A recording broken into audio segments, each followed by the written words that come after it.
So I first of all would like to thank again the Sahasra ENT Foundation as well as Dr. Sriharsha for taking this initiative. And regarding Dr. Mustafa, I think he's already introduced. So he's working with Professor Tarabichi, and as well as he's one of the important members of the International Working Group on Endoscopic Ear Surgery. And my association with Dr. Mustafa, I met him during one of these courses in Italy with Professor Macchioni and Professor Presutti. And in fact, I had spent a good 2 weeks with them, even in the dissection, doing hands-on dissection. And I think he also further followed up by doing an endoscopic ear fellowship with Professor Macchioni later. That is the time when I was with Professor Sanna. So I think he has keen interest in endoscopic ear surgery. And I myself am basically a microscopic ear surgeon, but endoscopic ear surgery is going to be also a very important part of otologist armamentarium. And I think we have a right person to give us a perspective on that, or to start few ideas about endoscopic ear surgery. So it's over to you, Mustafa.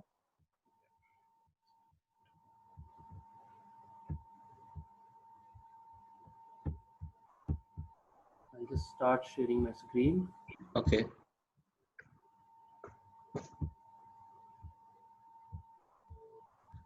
I think any questions can be shared in the chat, or try to choose some important questions and ask.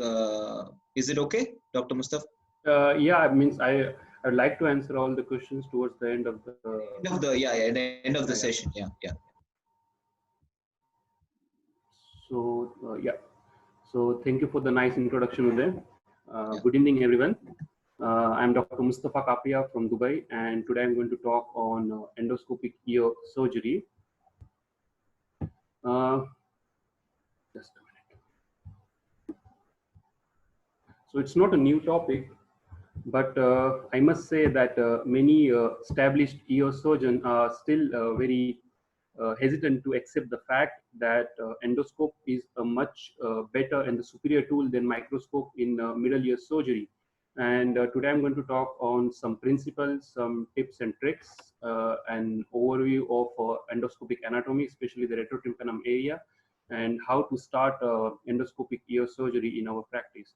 So how did I started my endoscopic surgery?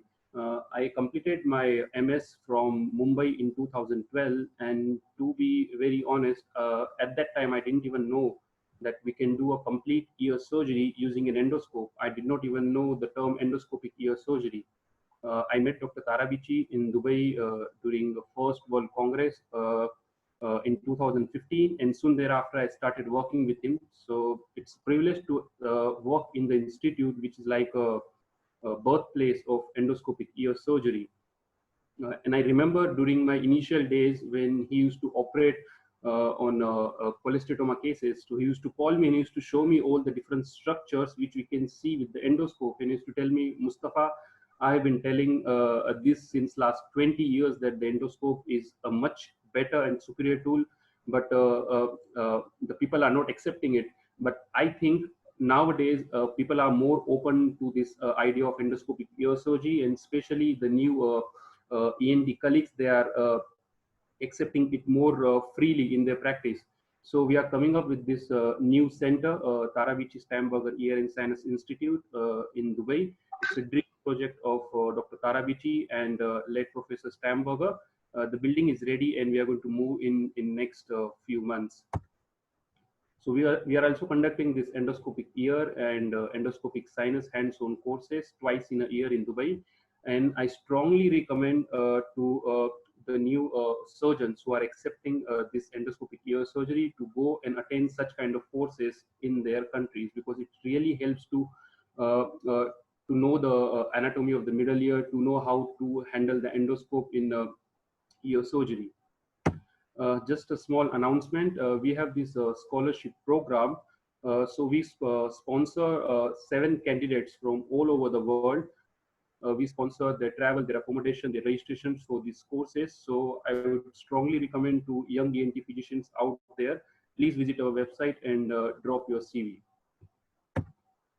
So these are two books which are must read before we start endoscopic ear surgery. So this one is actually the dissection manual, silver book by Karl Stoers, and this one is like the Bible of endoscopic ear surgery by Professor Macchioni and Prasuti from Italy.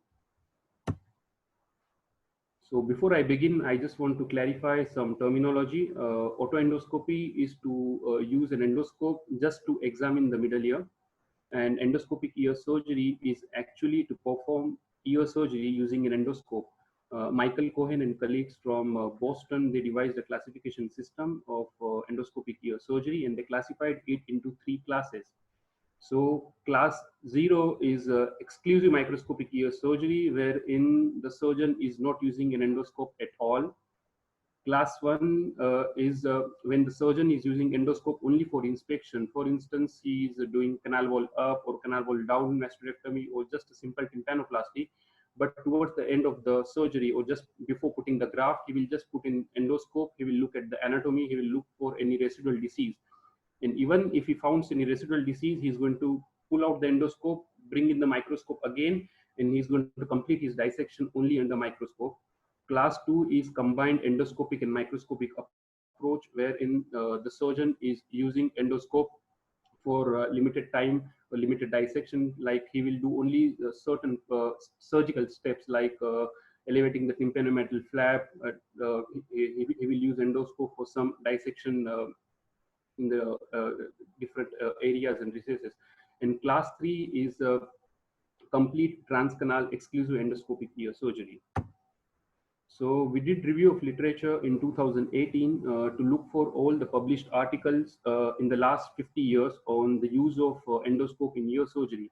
And at the same time, we also conducted an online email survey of otologists in 2010 and 2018 to look for means how they are using endoscope in their ear surgery practice. So before 1990, there were only 6 articles, 4 of them on the diagnostic use of endoscope and 2 of them on endoscopic assisted ear surgery. The first article on endoscopic ear surgery was published from Egypt in 1992 by Al-Gwindi on endoscopic myringoplasty. And as you can see, there has been a really upsurge, especially in the last decade. There are more than 350 articles which are already published on the use of endoscope in ear surgery. So clearly, there has been a shift away from the use of endoscope from diagnostic endoscopy to endoscopic assisted, and now to lately to transcanal complete endoscopic ear surgery. So the microscope provides an excellent view in the line of sight of surgery, but using it transcanal could be really tough, especially in pediatric cases where they have a very narrow ear canal. The transcanal microscopic surgery could be really challenging, and especially for cases with congenital cholesteatoma. Extensive bone removal is always needed when we want to access this areas when where the disease is limited only to the middle ear. Mastoid is always needed to get this extensive disease, which is extending far anterior into the anterior epitympanum, supratuberous recess, or posteriorly into the sinus tympani area. So why use an endoscope to perform ear surgery? Because you can do a lot more transcanal using an endoscope than you can do with a microscope. There is no question, there is no doubt about that. In most of the cases, you can avoid a post-auricular incision when you want to access this complex middle ear structure. A mastoid can be avoided in most of the cases to gain access, which cannot be accessed with a microscope transcanal. And in our opinion, endoscope not only is a less invasive surgical approach, but it's more functional and physiologic surgery of the middle ear. So this is the microscopic view. A surgeon is doing exploratory tympanotomy for a patient with conductive hearing loss. He is using Leica microscope of full zoom and with a 6 millimeter oral speculum. So this is the view which we are getting.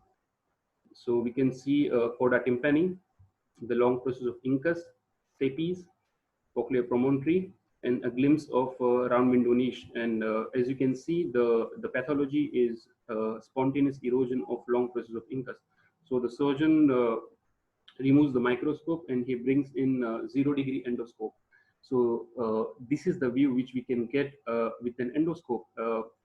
The conclusion remains the same, that the pathology is the spontaneous erosion of incus, but look at the surrounding structure, look at the anatomy which we can get with endoscope. So now it's right ear, anterior, posterior, superior, and inferior, and you can see handle of Malleus now, processus cochleariformis, body of incus, tympanic facial, complete stapes, stapedius tendon, cochlear promontory, round window niche with posterior pillar, tegmen, anterior pillar, hypotympanic cells, and also the infracochlear or subcochlear canaliculus. So the primary advantage of endoscope is to provide a wide angle view, and it really helps us to understand the anatomy of the middle ear in a much better and superior way. I remember during my residency days, we used to read a lot about this ventilation pathways, different mucosal folds, anterior and posterior isthmus, tensor folds, but at that time it was really difficult to conceptualize all this structure. But now with the help of endoscope, at least it's much clear in my mind. The other advantage is we can visualize all the hidden structures, all the deep recesses within the middle ear cavity. With the help of angled endoscope and angled instruments, we can access these recesses during our cholesteatoma surgery. When we use a microscope, the field of view is really compromised by the long shaft of the instrument, like the surgical burr or the curette, and sometimes it's further compromised by the hand of the operating surgeon. But endoscope has the ability to give us a fish eye view beyond the shaft of these surgical instruments. It's a less minimal, less tissue dissection, and the patient has less post-operative pain and faster post-operative recovery. Also, if you want to magnify any image, we can just bring in the endoscope nearer to that structure in question, and there is no need for us to refocusing again and again. The biggest disadvantage is it's a one-handed surgical technique, and I personally think that it's not going to change in near future. There are various endoscopic holders available in the market, but I personally feel that it's really dangerous. Like back in India, we do a lot of ear surgeries under local anesthesia. So imagine you are putting an endoscope with endoscopic holder and patient suddenly moves his or her head. So there are remote possibility that you might damage the structures within the middle ear cavity with the tip of the endoscope. And another thing is when you put 3 instruments in a very small ear canal, so you need to pull your endoscope way out to provide some space for the instruments. And this is like the worst of both the worlds. Now you have a 2D image in which is far away, and the primary objective of the endoscope is to look at the structure very close by. There is a loss of depth perception and binocular vision. Microscope provides us a binocular vision and a good 3D image, but when we do sinus surgery, we are putting endoscope in and out of the nose, and this movement of endoscope gives us a sense of like a 3D sense, and the same thing is happening when we do ear surgery. Definitely, there is a learning curve and physician training involved with endoscopic ear surgery, but with the availability of the online videos, the online courses, and different hands-on cadaver dissection courses happening all over the world, I think we can like learn all these techniques quite easily nowadays. There is fogging and smearing of the tip of the endoscope with bleeding, and it can be easily avoided by using an antifog. So when we say endoscopic ear surgery, there are few concerns about it, and one of the most important concern is the thermal damage or the heat damage by the tip of the endoscope. There are many published articles on that. This one is by Dan Lee in 2014, and he measured the temperature fluctuation with regards to the tip of the endoscope and the round window membrane by using a 3 millimeter 0-degree endoscope at different light intensity. And at the same time, he measured the decrease in temperature when the light source is switched off or the suction is applied. So he found that there is a rapid temperature elevation up to 46 degree at the tip of endoscope when the light source was used at 100%, and this temperature occurred up to 8 millimeter from the tip of the endoscope. And there is a rapid decrease as well when the light source is switched off or the suction is applied. There is another study by Seiji Kakahata from Japan, wherein he measured temperature at two different locations, one at the tip of the endoscope and another within the middle ear cavity by putting three thermocouples within the tympanic cavity. He put it on over the promontory, tympanic facial, and lateral semicircular canal. He used two different endoscope, 2.7 millimeter and 4 millimeter. He used two different light source, xenon and LED, at two different light intensity. One at clinical setting. When I say clinical setting, it means 30% for xenon and 40% for LED, and another setting was at 100%. And he found out that the maximum temperature measured within the middle ear cavity were well below 31 degrees Celsius at clinical setting, but it increased to 44 degrees Celsius when the light intensity was increased to 100%. And similarly, at the tip of endoscope, the temperature were all below normal, but it increased drastically to 110 degrees Celsius when the temperature, when the light intensity was kept at 100%. Both these studies were carried out in a human temporal bone model. There is third study from Turkey, wherein they measured actual intraoperative temperature, and the endoscopic holder was used. They also used two different endoscope, 2.7 millimeter and 4 millimeter at two different light intensity, 50% and 100%, and these are the results. There is definitely more heat production when we use light intensity at 100%, and this was evident in all three studies.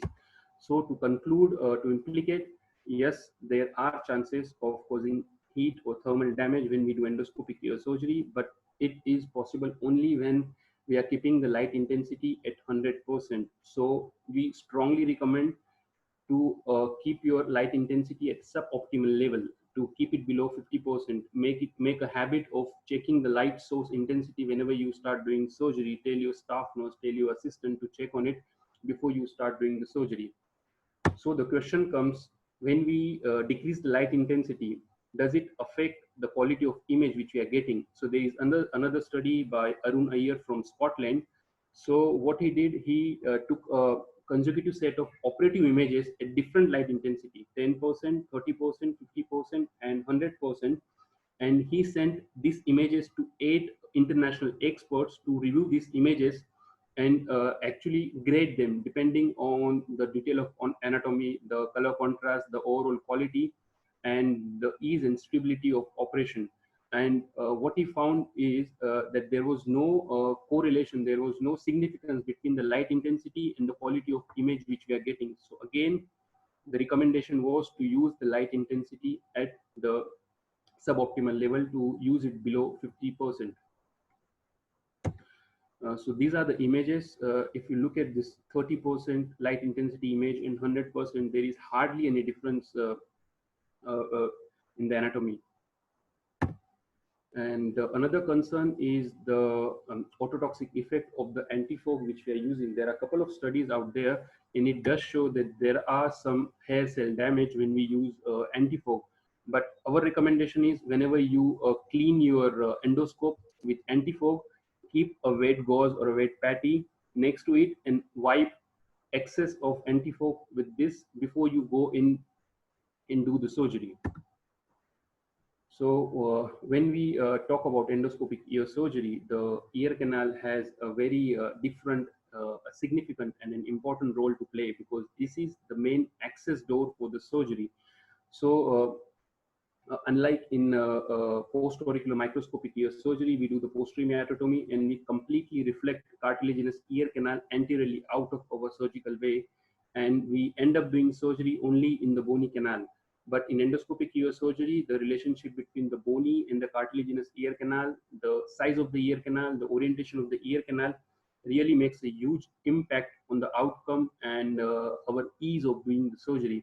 So how to optimize our access through the ear canal? So there are certain ways. One is by proper positioning of the patient. If this is the coronal CT, and if you look at the CT scan, ear canal always has this upward sloping nature. So we need to bring axis of this ear canal in our line of vision of surgery. So how to get that? So we get it by by keeping an extra bit of extension, and we keep this headrest in other way, and by doing so we bring the axis of the ear canal perpendicular to the operating table, and this neutral position really gives us some extra space to move our endoscope sideways so that we can access all different structures within the middle ear. Another thing is we need to take away the shoulder of the patient like to get some extra space to keep our endoscope parallel to the patient. This is really important when you are doing surgery in the attic region. Otherwise, you keep hitting your hand over the shoulder of the patient. So try and get away the shoulder. Mm. Another observation is there is always a misalignment between the bony and the cartilaginous ear canal. That's the reason we pull our ear upward and out whenever we are examining the ear to realign both the canals. So there are two ways of doing it. One is by putting this retention stitch, Taravici stitch. So we use 2-0 Vicryl suture. You can use any suture material, it's up to you, but try to use a big needle. And especially if it's a revision case and the patient underwent post-auricular approach before, try to use a cutting or a reverse cutting needle. Otherwise, it will be very difficult for you to get that needle out from the post-auricular area. So we go beyond the cartilaginous kink and we put the suture and we pull on it and we realign our bony and cartilaginous canal, and it provides us a good access for the instrumentation within the middle ear cavity. This is a short video of doing it.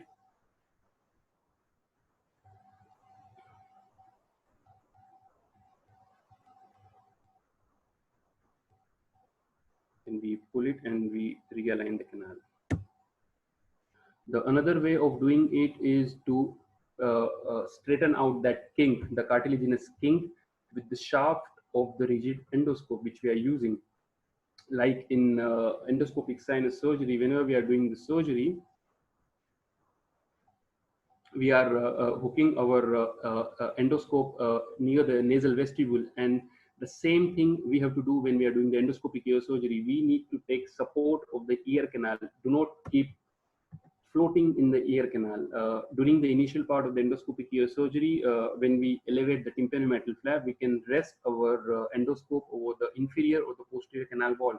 But as we progress and as we enter into the middle ear, and if you want to pursue different areas, like this is the left ear, superior, inferior, anterior, and posterior. And if you want to pursue disease in the attic area, we need to create some space for the endoscope inferiorly. Similarly, if you want to pursue some disease in the retrotympanum, we have to put our endoscope anteriorly. I'll just give an overview of the retrotympanic anatomy. We don't have much time to cover all the anatomy. As you all know that middle ear cavity is divided into sub compartments, and retrotympanum lies in the posterior aspect of the tympanic cavity, and it is divided into superior retrotympanum and inferior retrotympanum by a bridge of bone known as subiculum, and it extends from the styloid prominence towards the posterior pillar of the round window niche.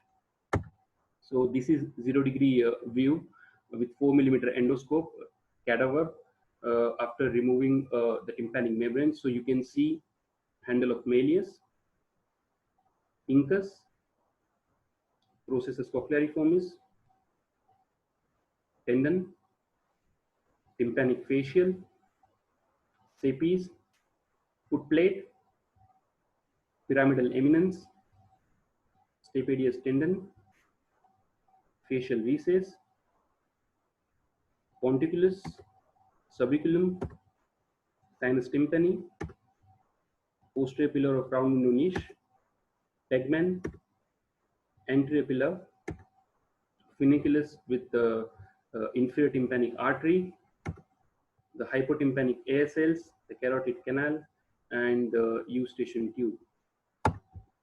So the superior retrotympanum actually contains four small spaces or recesses within it, and there are two recesses or the two space lying anterior and medial, and two lateral and posterior with respect to the third or the vertical track of facial nerve and the pyramidal eminence. Actually, the pyramidal eminence acts as a fulcrum within the retrotympanum, and there are two ridges which are coming out of it.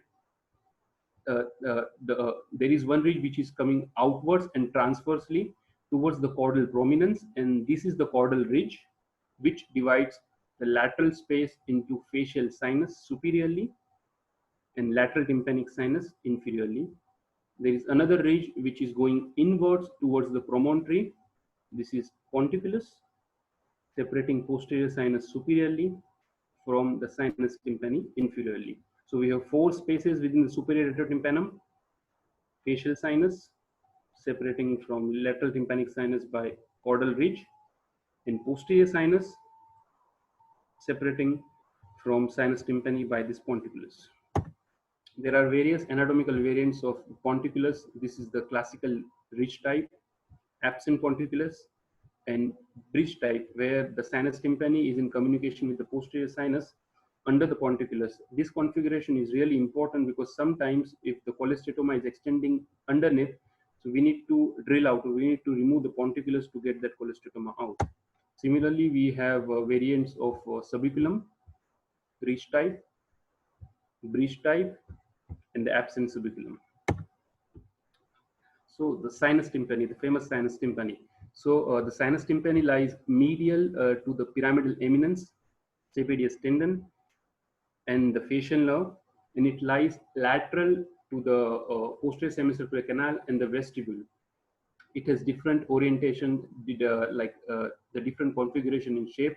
This is the classical shape, separated from posterior sinus by the ponticulus. This is confluent type when the sinus tympani is in communication with the posterior sinus. This is partition type when the sinus tympani is further divided into upper and lower half by an extra ridge of bone. And this is restricted type when the jugular bulb is very much high, and it's limiting the inferior aspect of the sinus tympani. But the most important is the classification based on its depth. So type A sinus tympani, shallow sinus tympani, where the medial wall of the facial nerve forms the bound of the sinus tympani. Type B, when the sinus tympani is extending medial to the facial nerve but not posterior to it.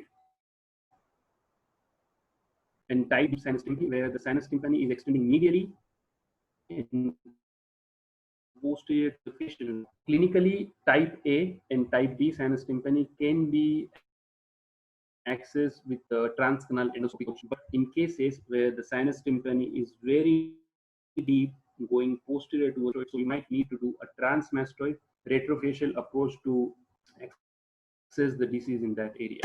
Similarly, we have a facial recess classification. This is typical with the caudal ridge.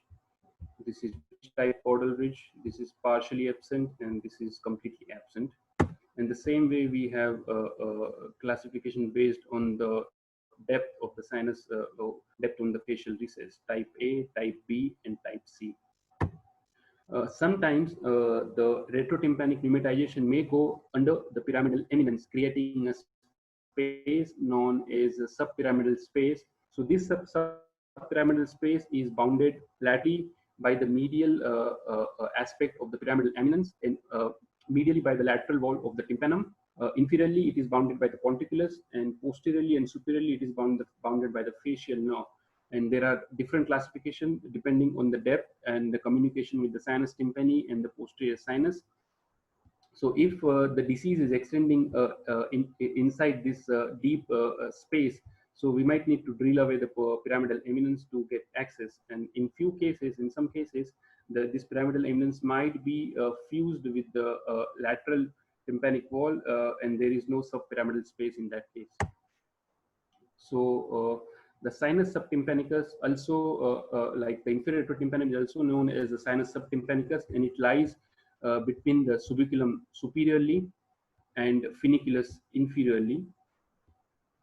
It contains the round window niche, which has posterior pillar, the tegmen, which is actually the dorsolateral edge of the cochlear promontory.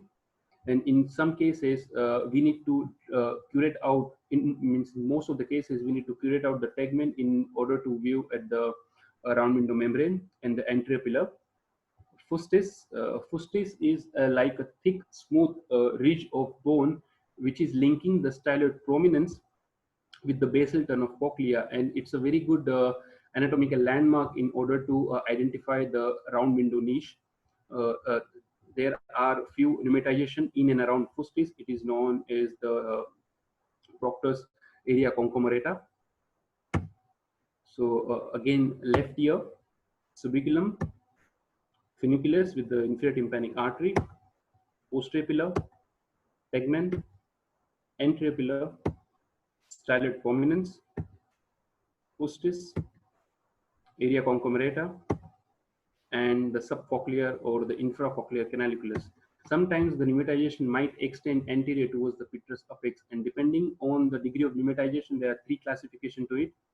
One is type A, where it's deeply pneumatized and going up to the petrous apex.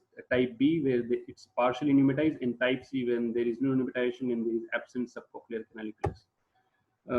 There are various variants of funiculus as well, ridge type, bridge type, or the absent. Previously, this funiculus was named as a sustentaculum promontory by Proctor. He constantly find that the inferior tympanic artery is running within the funiculus bone.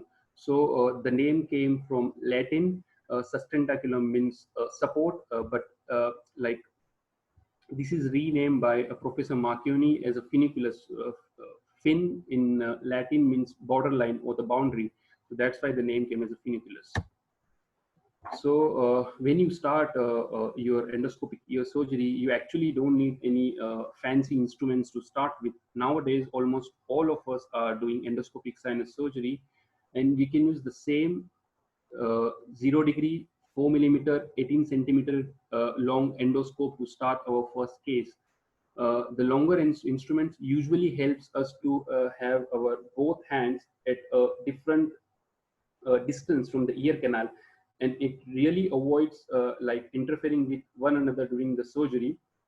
And the added advantage of the bigger endoscope is like it's really impossible for the 4 millimeter endoscope to go all the way inside the tympanic cavity and injure the structure. So for the beginners, if you don't have any 3 millimeter endoscope, you can still start your surgery with 4 millimeter endoscope.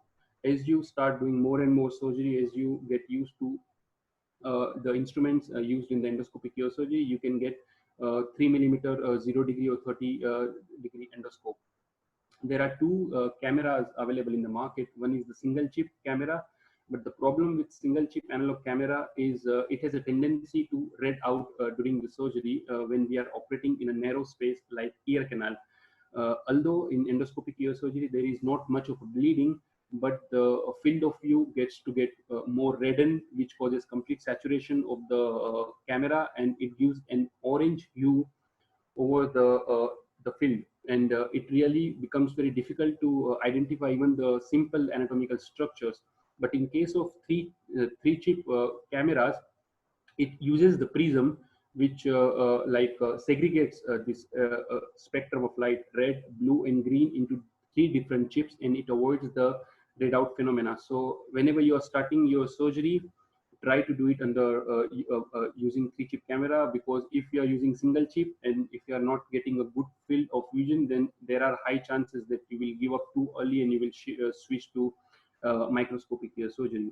I have already mentioned about xenon and LED light, and try to keep it at the suboptimal below 50% intensity.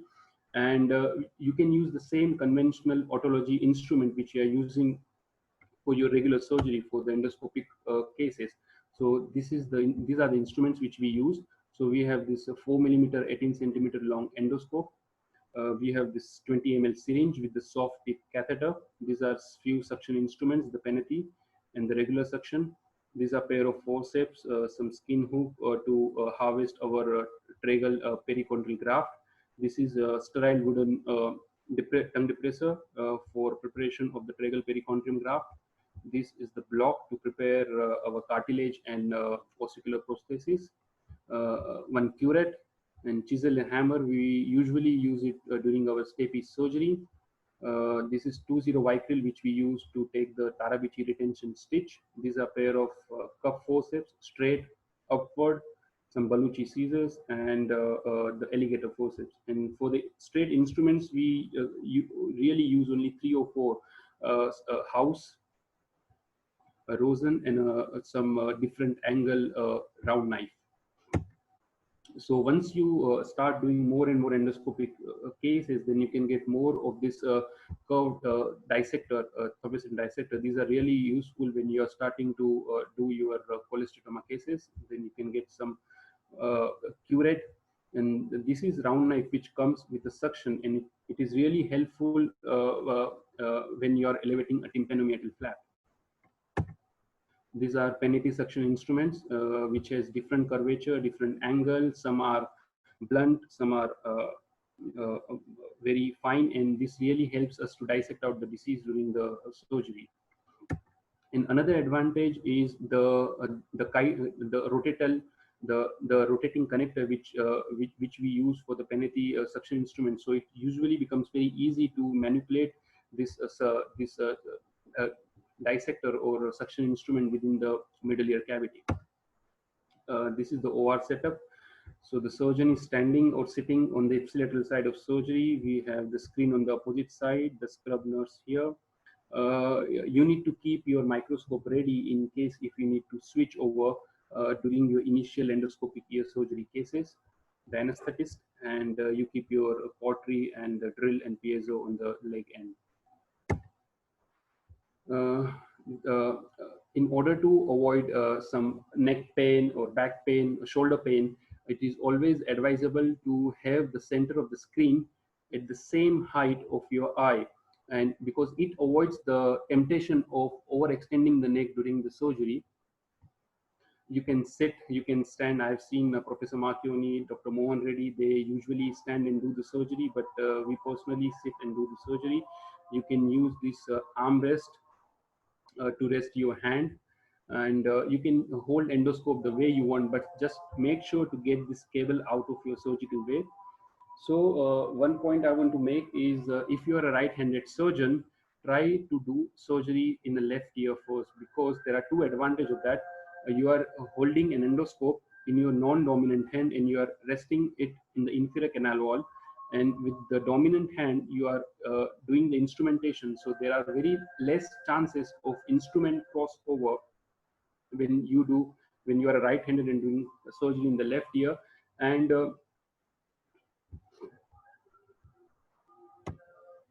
this is the way I do it. Another important point to make is you need to really trim the ear canal hair in a very good way. Otherwise, whenever you are putting in your endoscope, it's going to smudge and fog, and it's really frustrating. So give it some time for trimming the ear canal hair, and it also allows some time for the injection to work. And it's really for the beginner, it really gives you a sense of hand-eye coordination, and simultaneously you can also like get a good training to use the instruments holding an endoscope in one hand. So when you start doing your endoscopic ear surgery, it's usually good to begin with surgeries which are likely to go well and lend themselves to endoscopic approach. So if you are already doing conventional microscopic ear surgery, then start using endoscope just for inspection, just to get used to the anatomy of the middle ear. Then slowly you can start putting a ventilation tube. Then you can start elevating the tympanomeatal flap, and then when you are confident enough that you can do a complete transcanal surgery, then select your first case. So when you're selecting a first case, it's always good to have a case with a wide ear canal, small posterior central perforation without any inflammation, infection, or granulation tissue. And this is about starting the tympanoplasty or the myelingoplasty. But when you want to start doing your cholesteatoma cases, it's a very good idea to get a CT scan done before surgery, because it really gives you the idea about the extension of the disease. So if the disease is extending far beyond the posterior limit of the lateral semicircular canal, then you have to prepare yourself for the microscopic post-auricular approach. But when you are selecting your first cases, try to look for mesotympanic cholesteatoma or attic cholesteatoma, which is lateral to the ossicular chain, because these are the cases which are really easy to deal with. So pearls and pitfalls, I already mentioned, start doing autoendoscopy in your clinic.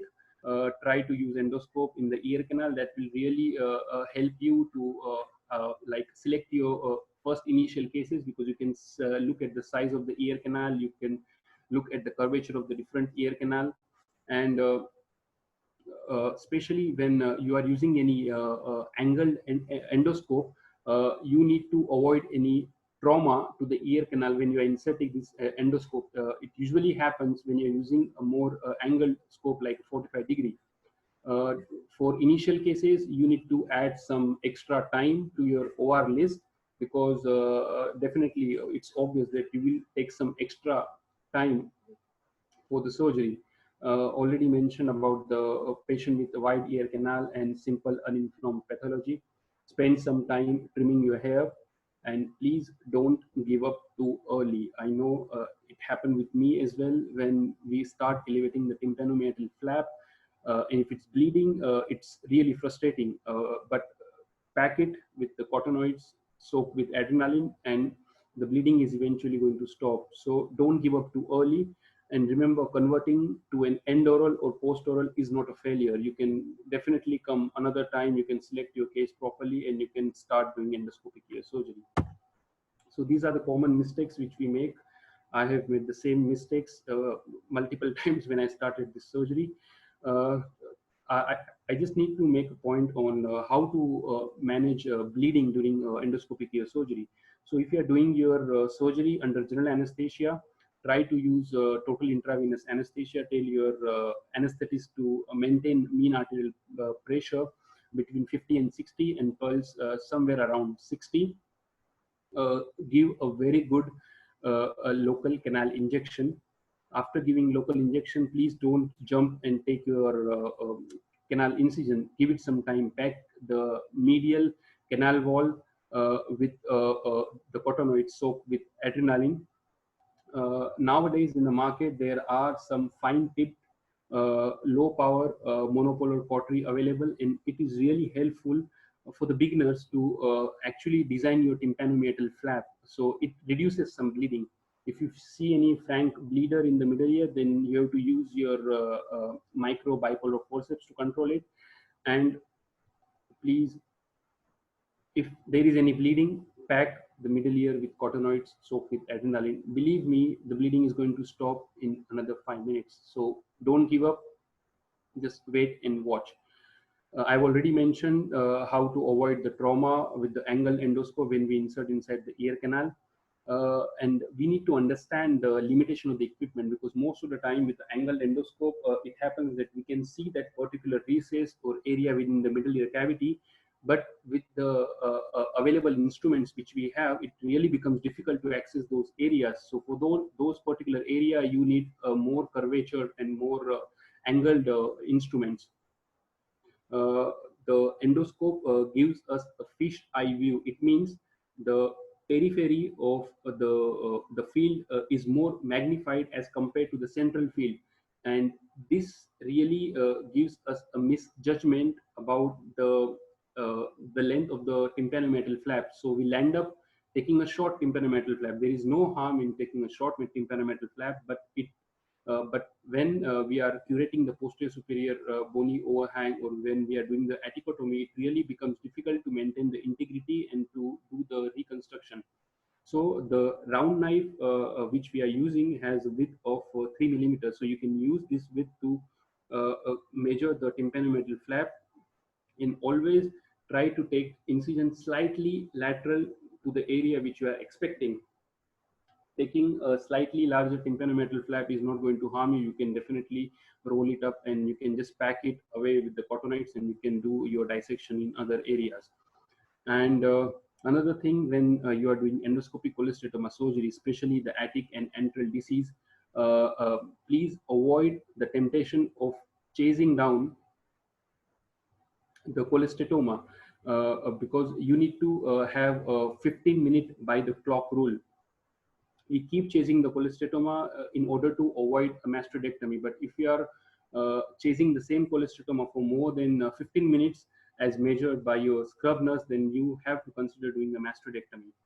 And when you are doing atticotomy, avoid doing like overdoing the atticotomy, because sometimes even a small atticotomy with the angled endoscope will give you proper access to the disease. So avoid overdoing the atticotomy. In cases when you do a lot of, like you remove a lot of lateral attic bony wall, then during reconstruction it really becomes difficult, because there are tendency for the graft to fall and again the retraction comes in. So please avoid overdoing the atticotomy. So we have this International Working Group Endoscopic Ear Surgery board panel on 18th of July. It's on wins and regret in endoscopic ear surgery, which is going to be happening on 18th of July, 5 p.m. Dubai time. So I really looking forward for you all to join this panel. And good luck, and thank you so much for your time. Thank you.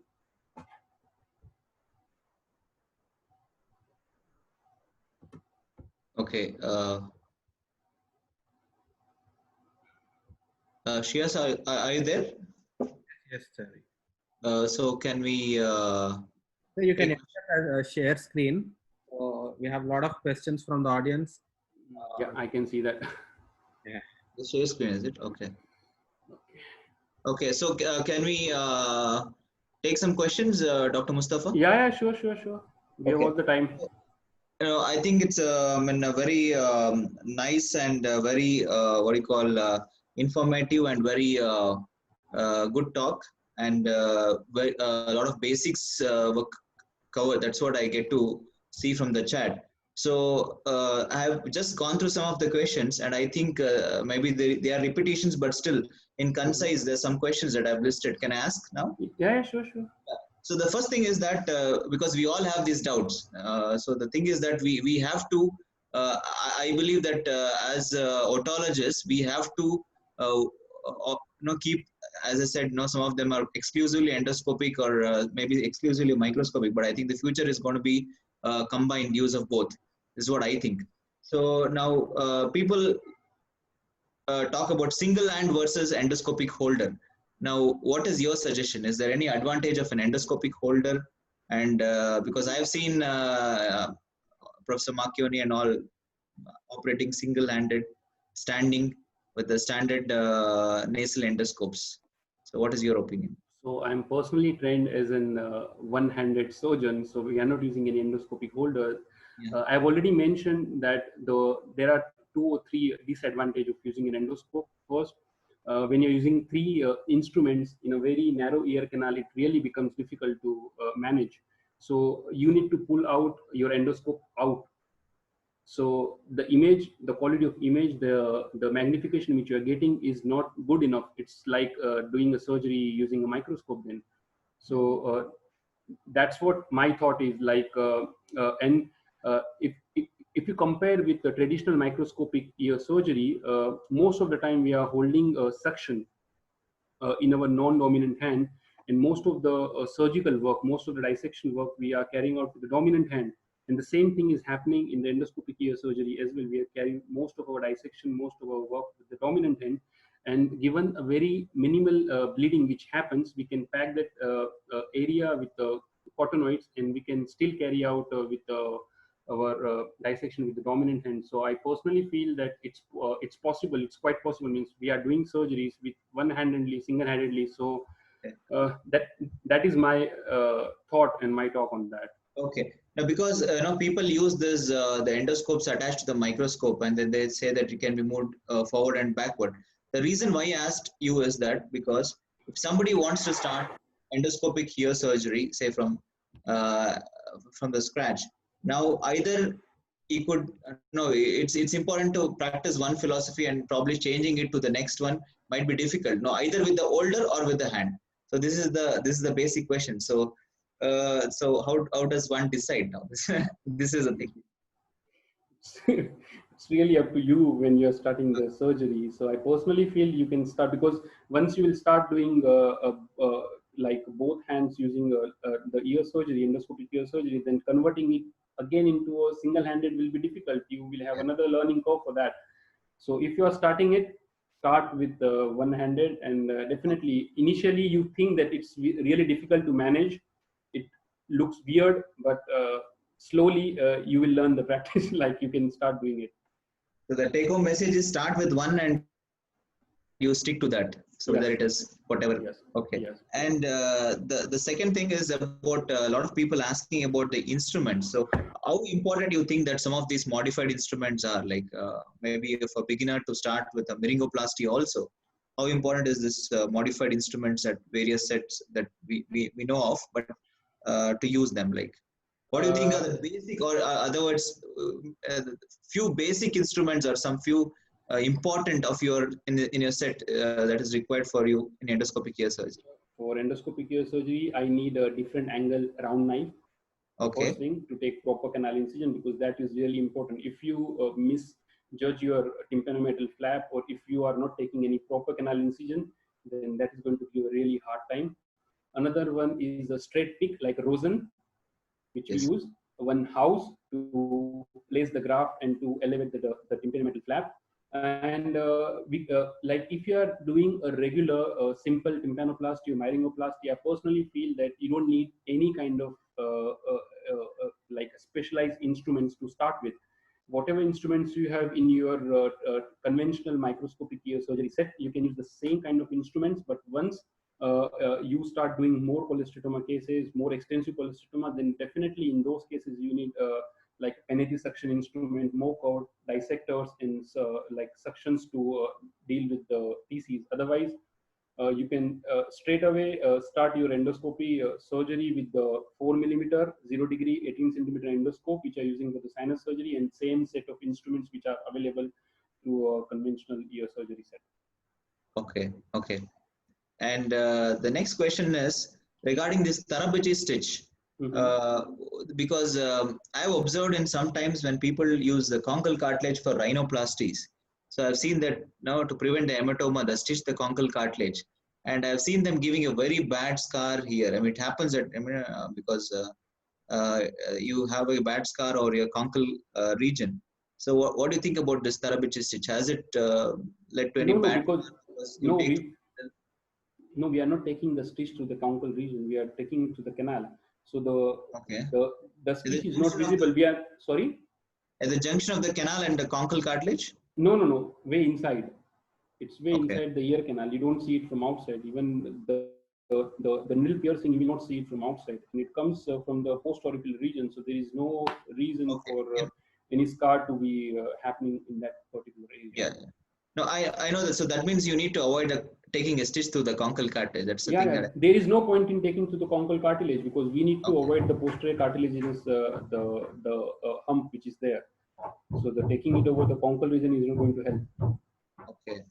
And you already talked about trimming of the ear canal hairs. So Yeah. very important. If you Yeah, we have to do it for each and every case. Otherwise, your tip of the endoscope is going to smudge, it's going to fog, and it's really frustrating. So you have to give it some time and try to trim it really properly. Okay. What about using this gel foam, or you sometimes Mirocell pack, Mirocell, small pieces of Mirocell in the ear canal instead of a cottonoid? Because some of us are a little skeptical of using these cottonoids because of the fibers. Now, do you people use it? Like how? No, we use the neuropathy, the patty which we use for the sinus surgery. So there are small Okay. neuropathies which are Yeah, yeah. available. We are using that. So instead, you can use cottonoids, because anyways we are going to flush and we are going to whatever Okay. fibers are there, we are going to remove it. So there is no particular Okay. reason for not using cottonoids for that. Okay. Then Fine. You can also use the Merocell. I don't think there is any harm in using the Merocell as well. Okay. And this one more question that I felt. See, as you said that lot of us or most of us are doing endoscopic sinus surgeries, and also and sometimes into anterior skull-based surgeries, and we feel we are quite comfortable with the endoscope. But why is that when we shift to endoscopic ear surgery, we all feel that we hold the endoscopes well, we do the surgeries, the sinus and things well.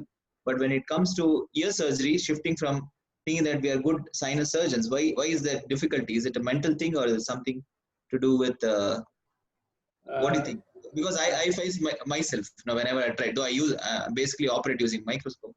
But what do you think is the hurdle that you need to overcome? So the thing is, we are all trained as a microscopic ear surgeon. So that's the biggest hurdle. So when we try to shift from one like surgical approach to another, it's really a hurdle. It's really a learning curve which you need to overcome. So I personally feel means there is no harm. Like you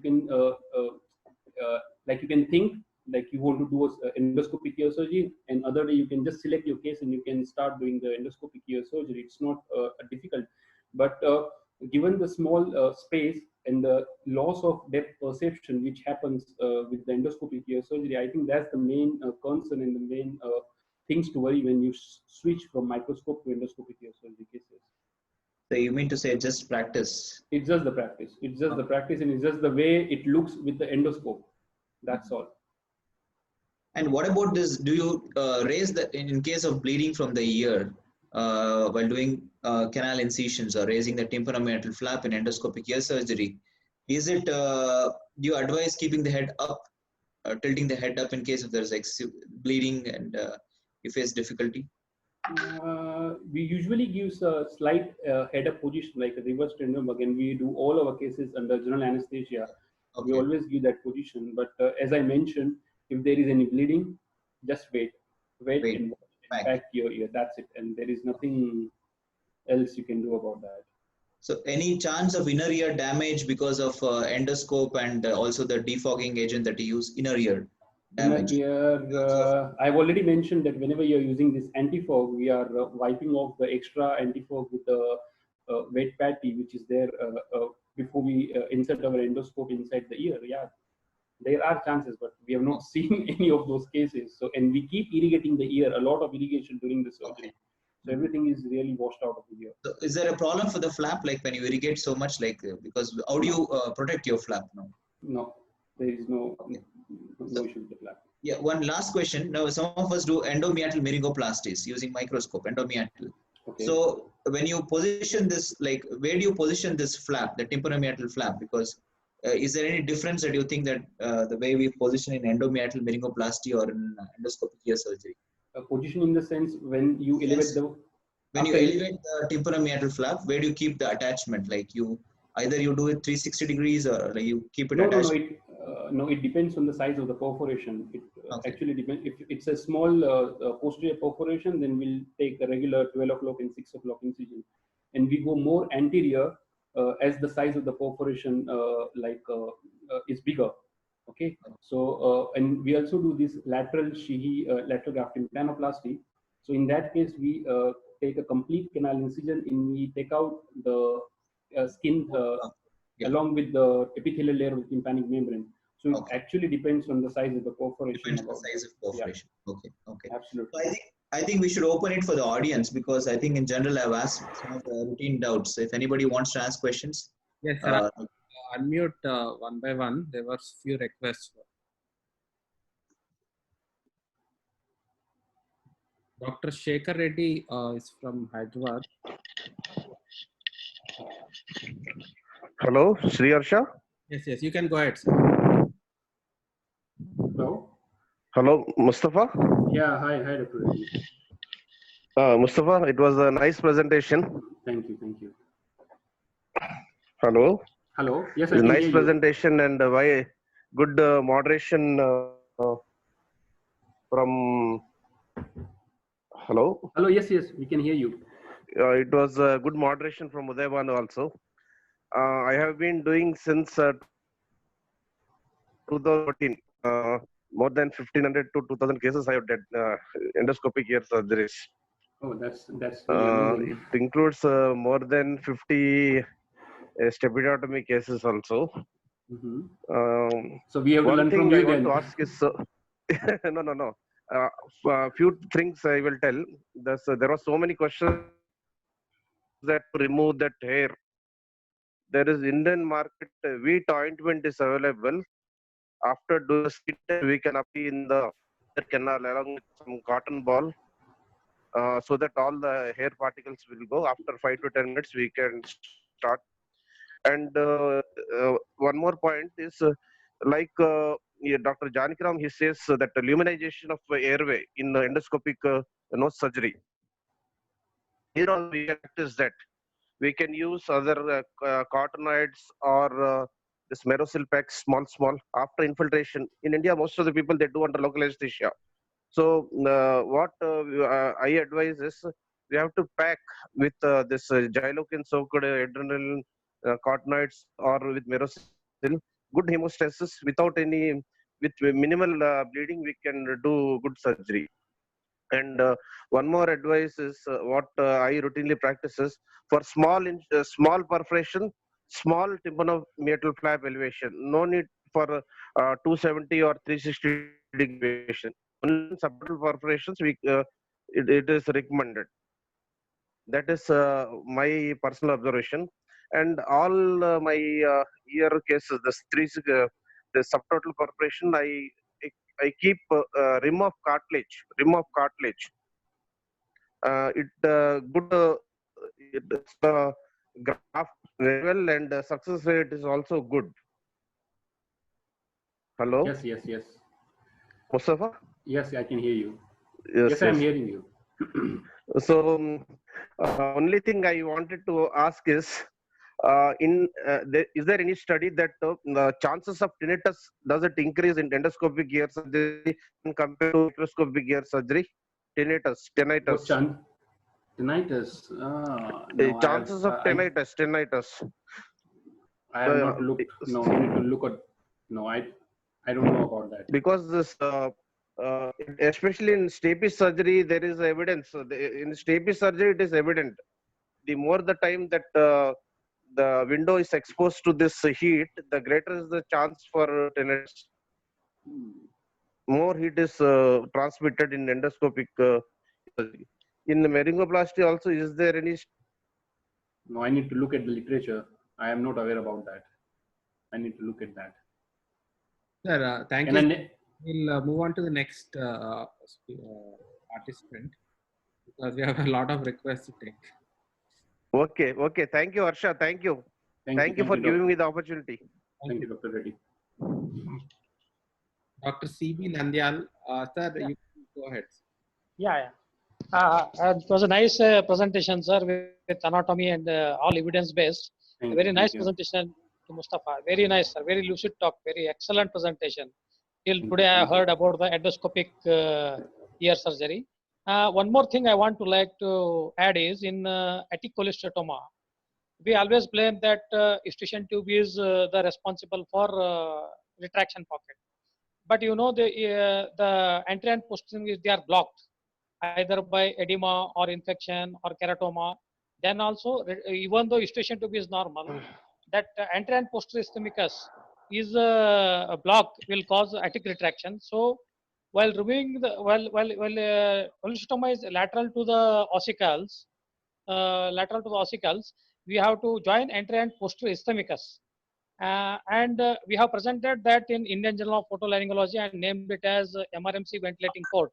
So in all lateral atic cholecystoma, lateral to the ossicles, we have to join anterior and posterior and give the ventilation and drainage to the attic, because attic secretions are gravity dependent drainage because there is no mucocelia in the attic, and the mucosal fold is sloping towards the isthmus, and even the antrum is also sloping towards the isthmus. So drainage is gravity dependent and by sloping of the attic folds and the antrum towards the isthmus. So we have to, when the eustachian tube is normal, we have to join anterior and posterior ischemicus. That is more important. That's one I wanted, and I have done that study and it is published in Indian Journal of Photolaryngology. Okay. Thank you for that information. Yeah. One more, sir. How to prevent this bleeding, bony bleeding? Because mucosal bleeding, if we keep cotonete for for long time, you can control. But what about the bony bleeding? Bony bleeding, as such, when we are curating, then only the bony bleeding will come up. Sir, in tympanomastoid suture line, especially while lifting the tympanometal flap, you get bony bleeding in the posterior canal wall through the tympanomastoid suture line around that area, sir. I think if We you experience lot of time. But I think if you just pack it, it's going to stop. If it's not stopping, you can use a monopolar cautery at a low setting, and you can just buzz that area. That's it. I think it's not going to create a lot of problem during the surgery. Any cautery can be done, sir. Cautery can be done on the bony canal wall. Cautery. Yeah, we can do that. If there is any frank bleeding which you are seeing, you can use the cautery. But you need a specialized cautery for that. Yeah, because we have got insulated this thing, your insulated suction like that. We can use that. Yeah, we can use that. Okay. Thank you. Ramesh Rohiwal, sir, from Aurangabad. Please go ahead, sir. Very good evening. It was a wonderful presentation by Mustafa. Thank you, sir.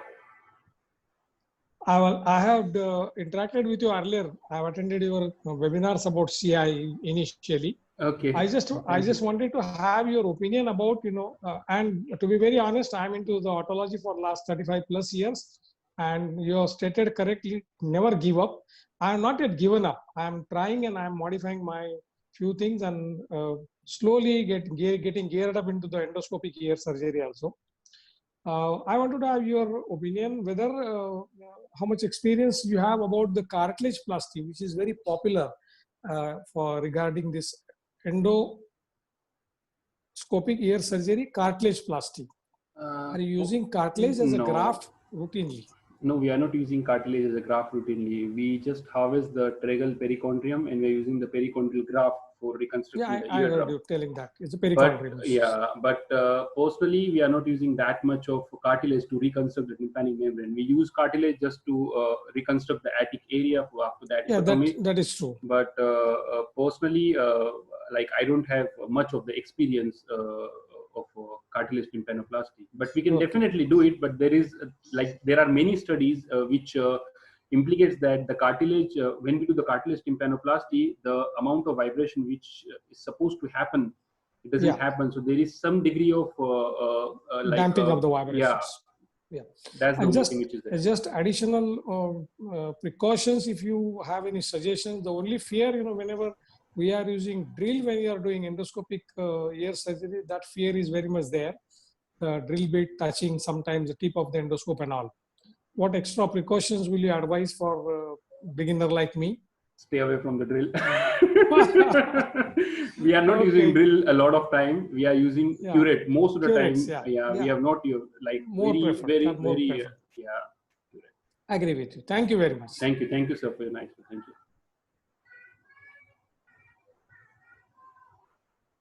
I think Dr.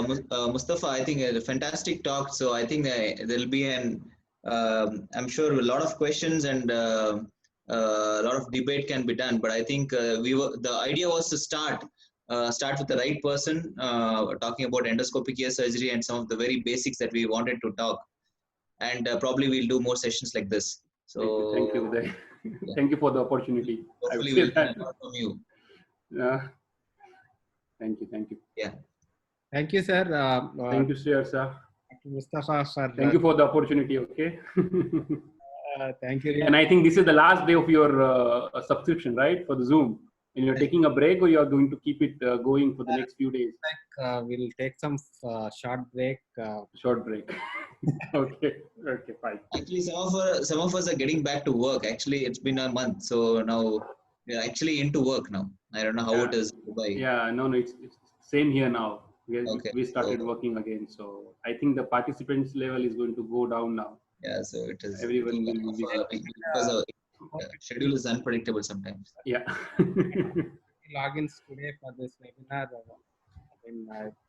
Good number of people, yeah. presentation. Sir, I think we had answered most of the questions, I guess. Of course, some questions may not be answered because of time constraints. I think they can interact with Dr. Mustafa personally if they have a very genuine question to clarify. Once again, thank Dr. Mustafa and Dr. Uday Banu for moderating this session. With this, we end this webinar. Have a good night, all. Yeah, thank you. Thank you. Thank you so much. Thank you. Bye.